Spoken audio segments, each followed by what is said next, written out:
Thanks for joining me on episode 1171 of the Inspired Stewardship Podcast. I'm Brian Russell. I challenge you to invest in yourself, invest in others, develop your influence, and impact the world by using your time, your talents, and your treasure to live out your calling. Live by faith, be known by love, and be a voice of hope. Those are the keys. And one way to fuel that kind of life is to listen to this, the Inspired Stewardship Podcast with my friend, Scott Mater. I'm an ambassador, right? So I'm going to use my talents, the things that God has given to me, I give them to others. Even my own mission statement, I seek out, study, and embody the deepest truths about God so that I can share them lovingly, compellingly, in transformational ways through coaching, teaching, speaking, and writing. To me, that's stewardship of what we do. And so, welcome and thank you for joining us on the Inspired Stewardship Podcast. If you truly desire to become the person who God wants you to be, then you must learn to use your time, your talent, and your treasures for your true calling. In the Inspired Stewardship Podcast, you will learn to invest in yourself, invest in others, and develop your influence so that you can impact the world. In today's interview with Brian Russell, I asked Brian about what stewardship means to him. I also asked Brian about his top tips that you need to understand if you really want to make an impact. And Brian also shares with you his hopes for the future and the legacy he hopes to leave behind. One reason I like to bring you great interviews like the one you're going to hear today is because of the power in learning from others. Another great way to learn from others is through reading books. But if you're like most people today, you find it hard to find the time to sit down and read. And that's why today's podcast is brought to you by Audible. Go to inspiredstewardship.com/audible to sign up, and you can get a 30-day free trial. There's over 180,000 titles to choose from, and instead of reading, you can listen your way to learn from some of the greatest minds out there. That's inspiredstewardship.com/audible to get your free trial and listen to great books the same way you're listening to this podcast. Dr. Brian Russell is an award-winning professor of biblical studies and a transformational coach for pastors and spiritually minded entrepreneurs and professionals. His personal mission is to seek out, study, and embody the deepest truths so that he can share them compellingly, lovingly, and transformationally with others. He is the author of Invitation, a Bible study to begin with, Aligning with God, reading scripture for church and world, and Centering Prayer, sitting quietly in God's presence can change your life.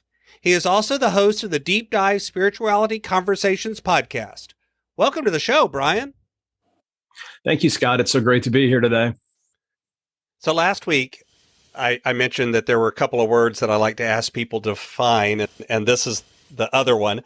So my brand is Inspired Stewardship. I talk a lot through that lens of stewardship, and yet having now interviewed lots and lots of different people and asked this question, I've discovered that different people put different bends on what that meaning of that word is. So for you, what does the word stewardship mean, and what has the impact of that understanding had on your life? Yeah, I love the question. I'm going to I like to think of stewardship I'm going to use a different type of a metaphor because I think stewardship has great implications. I like to say that for myself, I want to be an ambassador of abundance to every single person I meet. And I like that ambassador language as a way of defining a steward. Because what's a steward do? A steward watches over somebody else's, kingdom, dominion, property, or whatever. An ambassador does the same thing. An ambassador essentially represents another. And so when I think of stewardship, I want to be an ambassador of God's abundant love to other people. And so that gives me a metaphor. And what's an ambassador have to do, Scott? If I'm going to be the ambassador to, China, if I'm sitting in Orlando, Florida, I'm not doing a good job. So I need to be out. I need to be in China. I need to have skin in the game. So ambassador is going to show up. And I know you use the phrase, which again, I'm in Methodist too, time, talent, treasure. That just makes total sense. But I want to be an ambassador. So I'm going to invest my time. I'm going to physically show up and use the gifts that God's given me. I always like the phrase I learned from a man named Alex McManus, one of my other mentors. He always said the gospel comes to us on its way to someone else. I'm an ambassador, right? So I'm going to use my talents, the things that God has given to me, I give them to others. Even my own like mission statement, I seek out, study, and embody the deepest truths about God so that I can share them lovingly, compellingly, in transformational ways through coaching, teaching, speaking, and writing. And to me, that's stewardship of what we do. And I'll stop there, but I think ambassador of abundance is how I would define stewardship. Mm-hmm. Okay. Yeah, that's a new phrasing of it, but I like that. I like that choice of words as well. So if someone really wants to make a dent in the universe, what are some of the top principles that you feel like they need to focus on and learn? Yeah, and I said one of them. I think number one, it's skin in the game. We have to show up. It's putting a dent in the universe isn't creating a great plan.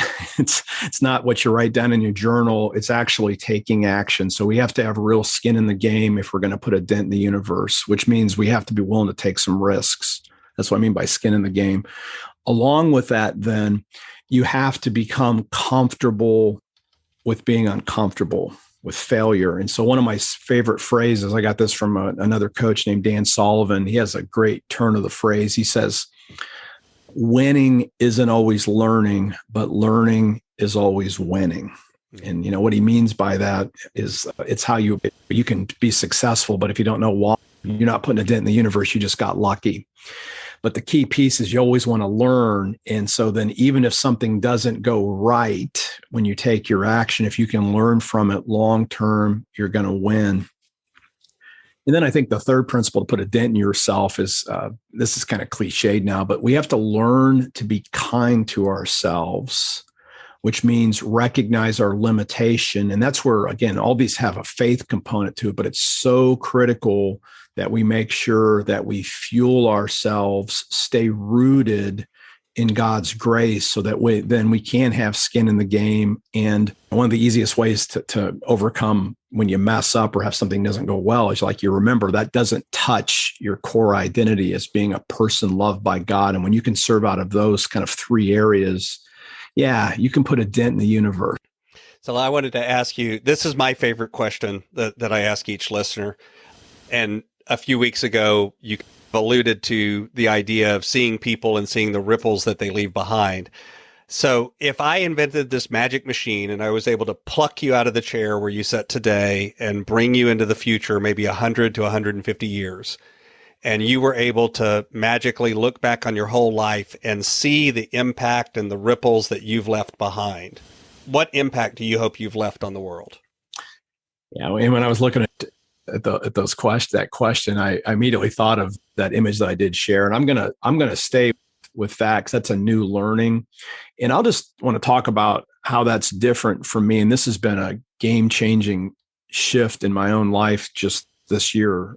Is for a long time when I was more driven, I think, by my own fear, guilt, shame, I wanted to see tangible, my 20-year award for teaching or teacher of the year. And that new metaphor that I'm trying to get is the greatest gift that you can do is when somebody would say, I knew Brian, and this is new for me, in that Brian was 100% for me and loved me. And if I think if I have that looking back, there's going to be thousands of people. And it's not like I was mean before, Scott, but that's literally been the shift that God's been working in my life, that it's not about achievements at all. Even the dent in the universe, it's like how well can I love other people so that they know that they're 100% enough and that they can then extend that same kind of feeling to other people. And that would be that vision of the 10,000 of people that can live their lives knowing that they were enough for God and that God is enough for them. So what's coming next for Brian as you continue on this journey of coaching and teaching and speaking and writing and all of the various things that you do? What's on the roadmap? Yeah, I'm continuing to take coaching clients, and I'm very excited about that. And I think the what I'm working on right now is again, if you go back to the very first episode where we were talking about why I ended up doing a centering prayer book, I talked about how I essentially discovered centering prayer post-divorce as it was part of my comeback spiritually, coming out of the dark night of the soul stuff. I'm actually working right now on a project where I'm going to take that down a deeper level. Ironically, as I was promoting my own book, I'd get on and tell that story, and I told it pretty quick in that first episode. I realized that I was re-traumatizing myself by remembering what it felt like back in 2010.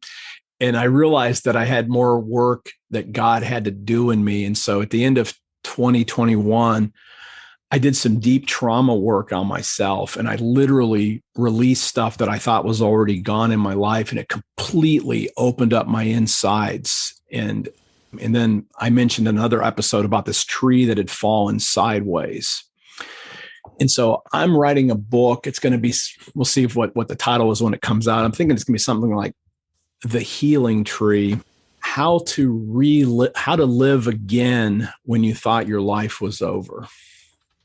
And so I'm going to do a deep dive into how to make a comeback and what it feels like while you're doing it, and get to the point where if you're this tree that's knocked over, you think that everybody sees the root ball, but all they really see, again, I'm super emotional about this because it hits me, it's my heart, is they don't see the root ball. All they see is the tree that you became. Mm-hmm. And they would, and I always picture like a little bench under the tree. This tree that I talk about in the park has a bench. And you think, well, that's probably what the tree wanted when it was going to be a regular tree. It probably wanted to be a shade tree. But it's like this. Yeah, I'm writing a book for people who maybe thought that they'd taken a fatal blow and they've been stuck. And I'm going to provide a resource that at least talks a little bit about how I've gotten to the point where, yeah, there's a root ball back there, but just like Jesus, who still has holes in his hands, people don't really see that. They see what you became. Mm-hmm. Mm-hmm. And again, that's a long answer to your question, but that's what's next for me. I'm going to take it down another notch and be super vulnerable in another book and talk about what's it look like to live again and even find a true abundance after you took a mortal blow in your life, of whether it was a divorce or an illness or you lost your faith in college, whatever it was. And it's for persons who didn't just have a dark night of the soul, that had an ice age blizzard of the soul type of a thing, and how to walk back out of that. So I'm pretty excited about that. Yeah, no, that I can see that as being really valuable for folks, because I think a lot of us get stuck in, that bitterness and trauma, as you said, or betrayal, or various, whatever it is that gets us stuck there a lot of time. You can follow Brian on Twitter as Brian D. Russell, or follow him on Instagram as Your Professor for Life.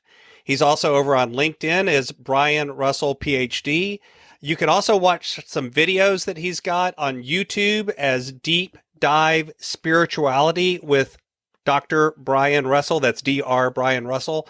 Or the best place probably is over on his website, brianrussellphd.com. Of course, I'll have links to all of that in the show notes as well. Brian, is there anything else you'd like to share with the listener? Yeah, thank you for all the links, and just encourage the listeners to, if you're interested in centering prayer, you can check out my book that's been out since the fall of 2021, Centering Prayer, Sitting Quietly in God's Presence Can Change Your Life. And if I can be of any service to you, you can check out all my free resources, or if you want to go a little deeper, just reach out to me. I'd love to serve you. Thanks so much for listening to the Inspired Stewardship Podcast. As a subscriber and listener, we challenge you to not just sit back and passively listen, but act on what you've heard and find a way to live your calling. If you enjoyed this episode, please do us a favor. Go over to inspiredstewardship.com/iTunes rate, all one word, iTunes rate. It'll take you through how to leave a rating and review, and how to make sure you're subscribed to the podcast so that you can get every episode as it comes out in your feed. Until next time, invest your time, your talent, and your treasures. Develop your influence and impact the world.